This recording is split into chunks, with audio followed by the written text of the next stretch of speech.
Well, hello, everyone, and thanks for watching THV 11 News at noon. I'm Amanda Jaeger. Let's start this Wednesday afternoon with a first look at the weather forecast. We have meteorologist Nathan Scott joining us. Rain this morning seems to be moving out, at least in some places, Nathan. That's right, Amanda. Most of the rain is moving out of central Arkansas, but the gloomy conditions, they are going to stick around. And look at the 24-hour temperature difference. It's 15 to as much as 23 degrees cooler than this time yesterday. Sweater weather has returned to central Arkansas, it feels like. Here's a visible satellite. There are a few breaks in the cloud cover, especially to the south and west, but for the most part, these clouds are going to stick around, and temperatures right now are stuck into the 50s. We're going to be lucky if we reach 60 degrees for many areas out there. Now the rain, it was a good soaking rain. We needed the rainfall, and we saw around a ½ inch at Little Rock. Looks like the jackpot winner was you folks in Arkadelphia with almost 1 2/3 inches. There's the radar showing the rain moving off to the east, so through the rest of our Wednesday, it will be dry and clouds stick around. Another chance of rain moves in tonight and also later in the work week. I'll have more on that forecast and timing coming up. Just a day after a Minnesota police officer resigned for shooting a 20-year-old man at a traffic stop, she's now been charged with second-degree manslaughter.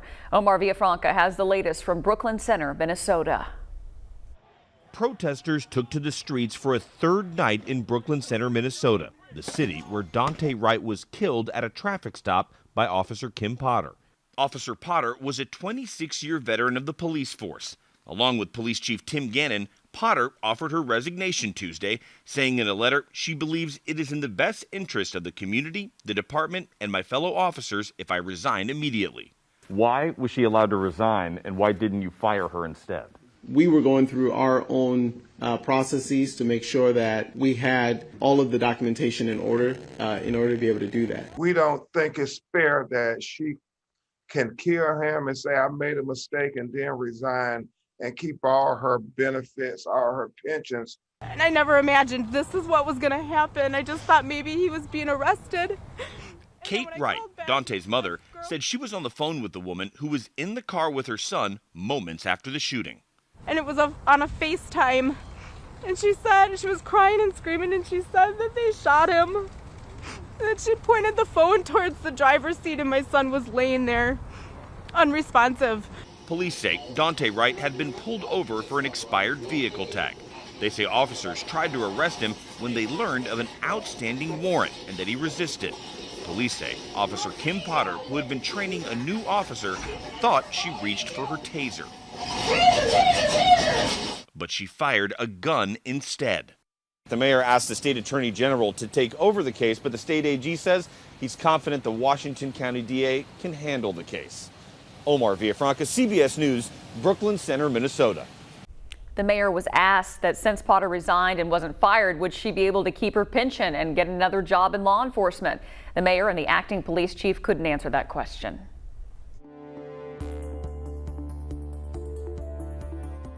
We respect the CDC decision and the White House recommendation on a short pause, and we will follow that in Arkansas. If it's been a month or more since you received the Janssen vaccine, your risk is extremely low.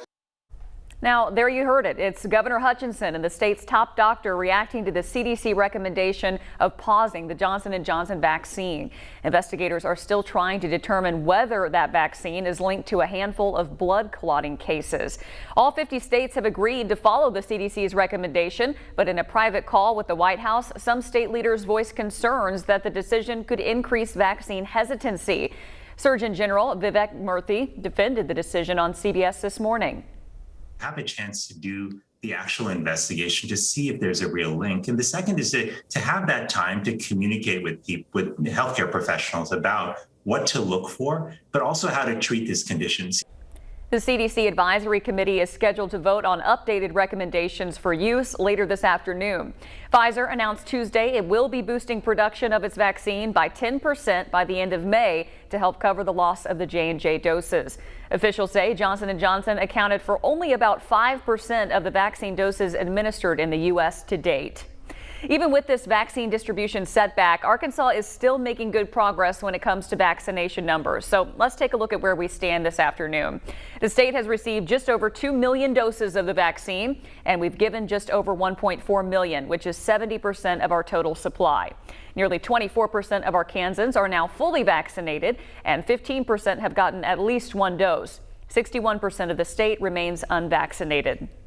Here in central Arkansas, the stage was set for the city of Conway to host a mass Johnson & Johnson vaccination clinic Friday. With only 24 hours of signups opened and 150 slots filled, changes had to be made quickly. We're in the process of looking to transition that Johnson & Johnson clinic into a Pfizer clinic. Similar steps were taken across the state with pharmacies and hospitals. UAMS not slowing anything down, just putting their more than 2,000 doses of J&J aside, and they're bringing out Pfizer. The governor pointing out yesterday that with the state's current amount of Pfizer and Moderna vaccines on hand, supply won't be an issue. Now, the pause in Johnson & Johnson's single-dose coronavirus vaccine could create more hesitancy among Americans who have not yet been vaccinated. Federal officials are reminding everyone that even while they review the J&J vaccine for 6 reports of a rare blood clot disorder, there are 2 safe and effective vaccines in wide distribution now. Nancy Chen reports from New York. With the pause in the Johnson & Johnson vaccine, health experts stress tens of millions of Americans have already safely received the Pfizer and Moderna vaccines. Certainly, Americans should feel reassured that at least with those vaccines that are readily available now, that there should not be any incidents. We haven't seen any of this particular rare condition. CBS News senior medical correspondent Dr. Tara Narula hopes that everyone who can be vaccinated will still have confidence and get the shot. We really do need people to take the vaccines if they can, the ones that are available that we know are safe and effective.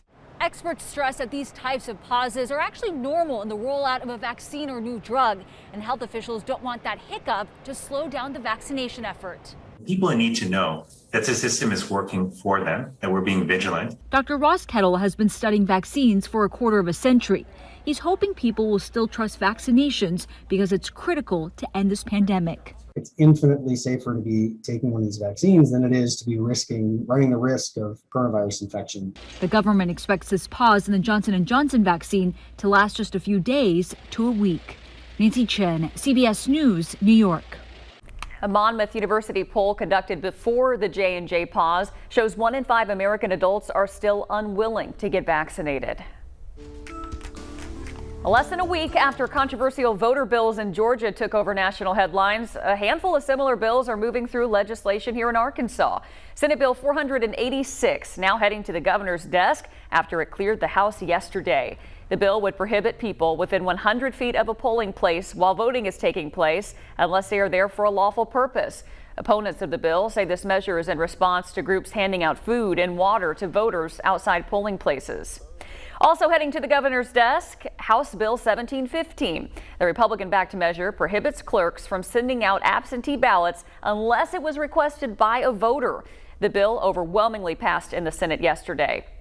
Finally, there is Senate Bill 485. If passed, it would reduce voting hours on Saturdays and end early voting on the Monday before Election Day. Those in favor of the bill say it would help the Election Commission better prepare for Election Day. Opponents say it will only suppress votes. Our View 11 shows a blanket of clouds in place. 1 round of rain moving out, but we've got 2 more rounds of rain as we go into the next couple days. More on that forecast coming up.